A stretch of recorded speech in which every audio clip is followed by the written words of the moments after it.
For us, it kind of comes in waves. We'll get it for a day or two. Phone scammers are at it again. Upstate law enforcement agencies are warning you tonight, new scam calls are going around right now. Now, one of those calls, the scams, uses sex as a threat. 7 News reporter Ann Maxwell is joining us here at 7 on Main with all the details on this. Ann? Amy, these calls have victims on edge, and law enforcement in 2 communities are trying to track down where these calls are coming from and who is behind them.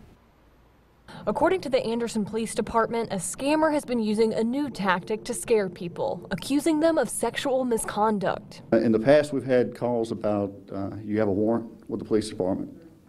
The last few days, the calls are about sexual conduct with a minor. Some sensitive information on your computer or on your phone. The caller says they're a detective and they're calling from what appears to be the Anderson Police Department's main line. They're spoofing our phone number.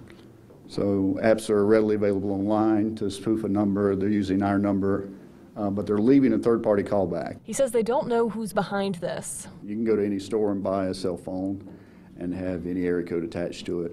You can be in South Carolina with an area code. The Greenwood County Sheriff's Office is also warning about a caller trying to scam people out of money. They received the first report Tuesday. She stated that he said he was collecting money for a police organization, and he wanted donations.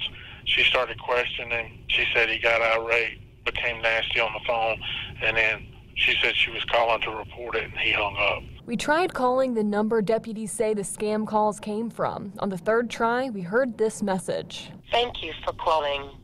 Unfortunately, we are unable to take your call at this time. After the sheriff's office took to social media to warn people about the scam, 7 or 8 people said they were also targets. Sergeant Jeff Graham says the number appears to be out of Gaffney, but it's possible that number is also being spoofed. In Anderson, Ann Maxwell, 7 News.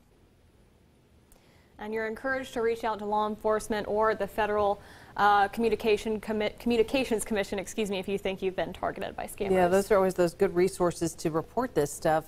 Has anyone fallen for it? I know the calls are going around, but has anyone fallen for the scam? Not as far as I know. People seem like they're getting pretty savvy about this sort of stuff. Good. And now they will know more. Thanks, Ann.